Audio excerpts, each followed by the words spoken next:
In psychology, in spirituality, and in the law of God, there are 3 sins or errors that are probably the worst possible thing you can have. What are these things? Well, Jesus talks about one today, blindness. Oh my, blindness. The other 2 are greed and hate.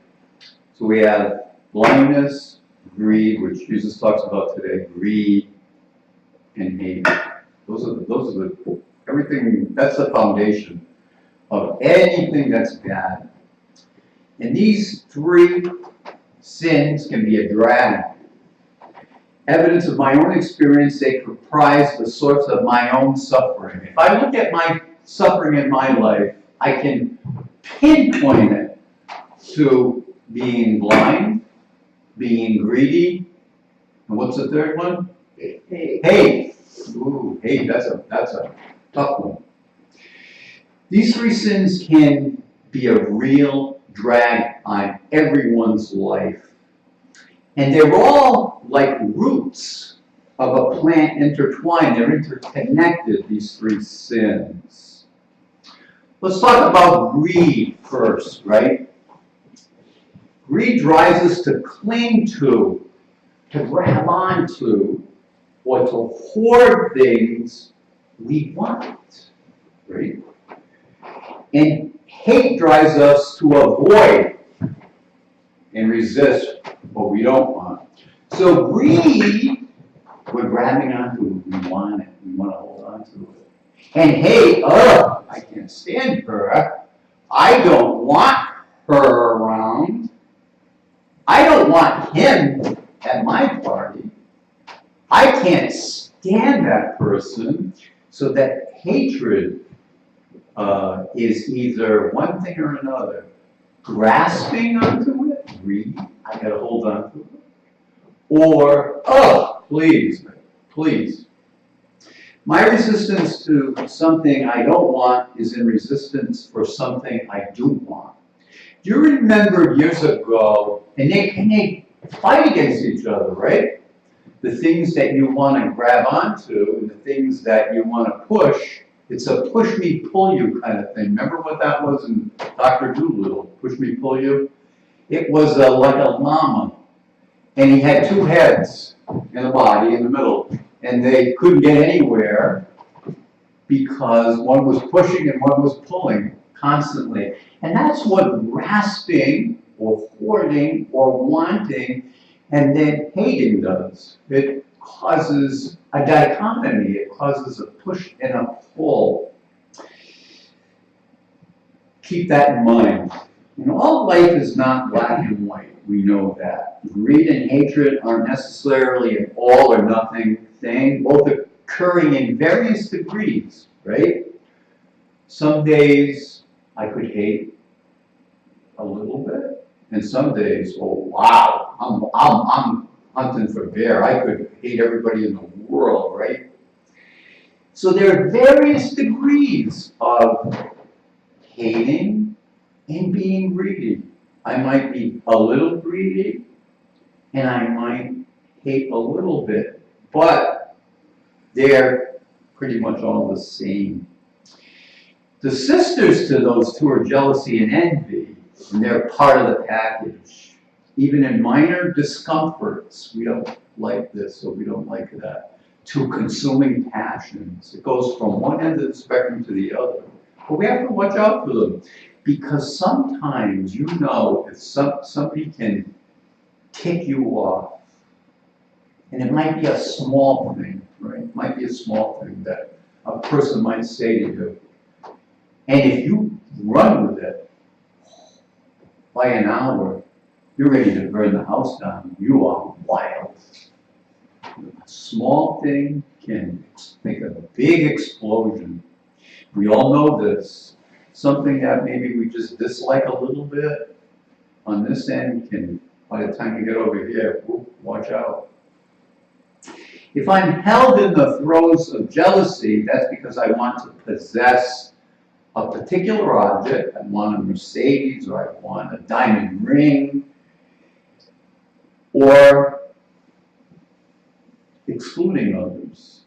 However, if I'm attracted to something, like a Mercedes, or a beautiful diamond ring for its own sake, and don't be particularly diminished if that Mercedes turns out to be a Ford, where I can't afford a Mercedes anymore, but I gotta buy a Ford.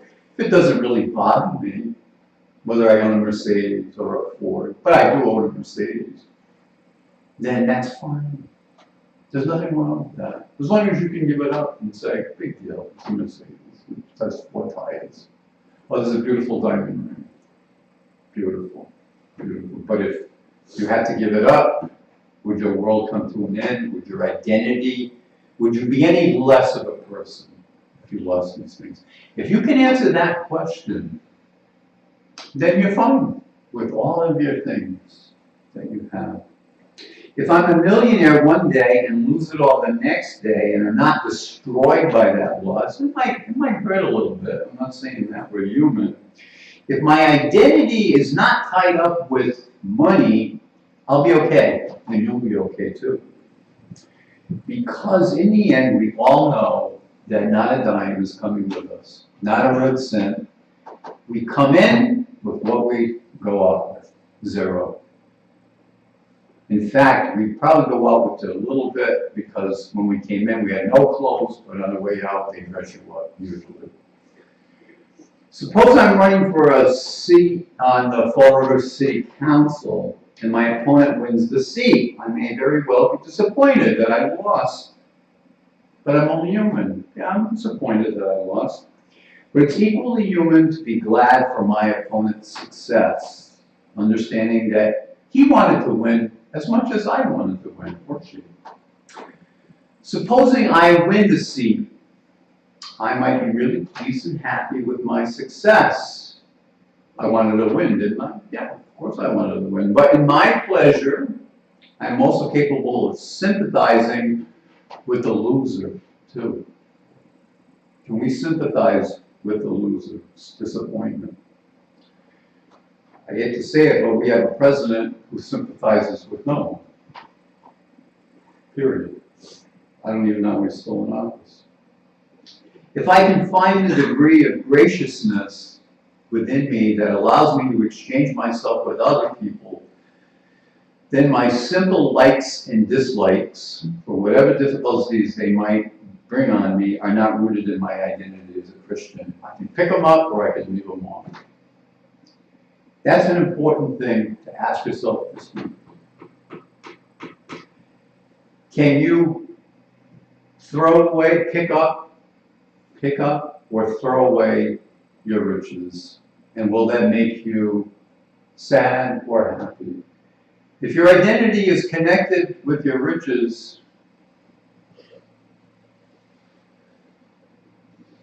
what can I say?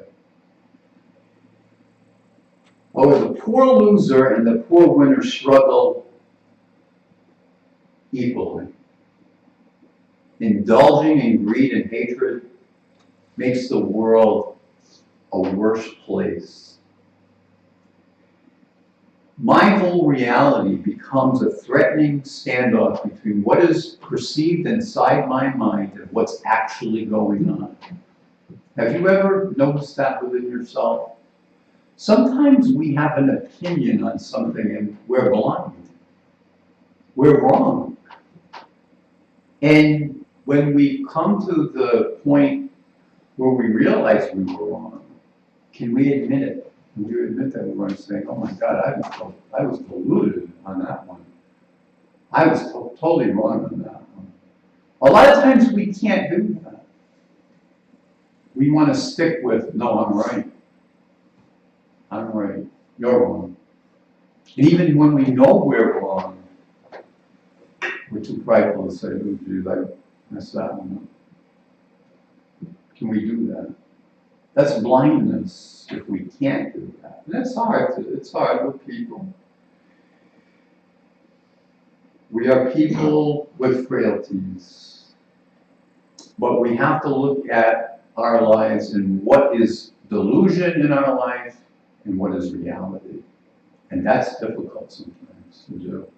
What is delusion and what is reality? What is not happening and what is happening, what is actually happening. And sometimes, as I said, the more we get mad, the more we escalate, the more delusional we become. The more blind, as Jesus said, we become. Our sin just snowballs until it's so out of control that people look at you and go, oh my God, he's crazy. He's lost it. He's lost his, you know what. Can we do that? Can we look at the reality of our life and just look at it and go, I'm wrong. Big deal.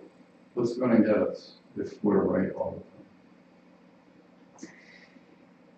But if we acknowledge our sinfulness and we acknowledge that we're not always right, then we live in God's presence. And I think he's happy with us when we can acknowledge that we don't have all the answers, that sometimes we make mistakes, that sometimes we're deluded. But coming to the point where you're not deluded and you realize what's in front of you and you go, yeah, I'll accept that. Yeah, that's how I was. Then you are in God's presence. When we accept that sometimes we're a little nuts. All of us are a little nuts. But you will see people in a crazy house probably got there because at some point they would not acknowledge.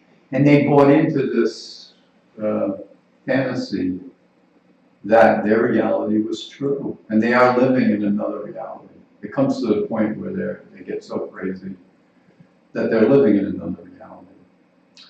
But if we look at what's in front of us, in the presence of God, and say, yeah, I screwed that one up. Oh, I definitely was wrong on that one. Then that blindness falls. It falls easily. And that's what Jesus is talking about today. How can the blind lead the blind? They fall into a hole, right? So if I'm not clear thinking, how can I lead anybody else? I can't even lead myself, never mind anybody else. So clear thinking is important, right? Not living a life of delusion, a life of blindness and pretending that we're all in the bag of chips. I love that saying. I don't know why, but I do. So today and this week, let's look for the opportunities when things can escalate. Catch them before they hit 15 on the scale, 0 to 15. Catch them at 2. They're easy to deal with at 2. Once they hit 14, forget it. Once they hit 14, you can't talk to me. I'm just out of control, you know. But catch them at number 2, and look at them at number 2 and go, oh, she said this, but she didn't mean for me to, you know, fly off the handle. Catch it at number 2, not at number 14. Because number 15 is murder. You're ready to murder for something that's nothing. It's very easy with greed, right? When we hold on. It's holding on, as I said. Very easy. I want to hold on. You don't have to do much to be not greedy. Just open your hand and let it fall out. You don't have to try to be philanthropic. Just let go. Let go. You don't have to try to be not greedy. Just let go. Let go. And your blindness will fall. And your greed will turn to giving. By opening up your hand, very easy. You don't have to even try to do anything. Just open up your hand. Amen? Amen.